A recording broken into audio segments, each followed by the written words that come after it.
I had no idea the psychological harm that an AI chatbot could do until I saw it in my son and I saw his light turn dark. A father, Matthew Rain, says his son Adam was just 16 when a chatbot coached him on how to commit suicide.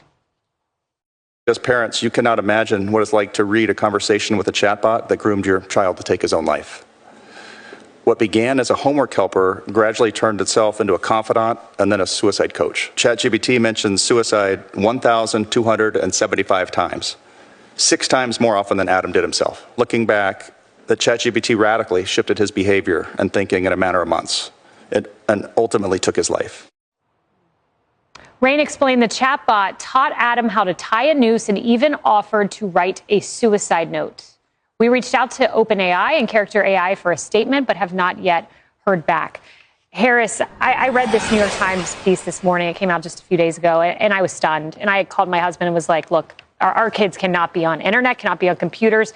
They just can't. And I just want to point out here, Matthew Sewell, let's pull up his picture, 14 years old. You heard his mother. She was the first clip we played. 14-year-old Matthew Sewell. Let's look at his picture.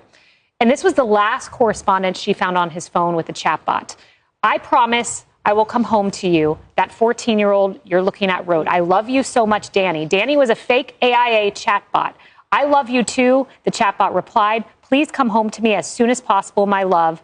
Then the boy replies, what if I told you I could come home right now, he asked. The chatbot, please do, my sweet king. And then he pulled the trigger, reads the New York Times.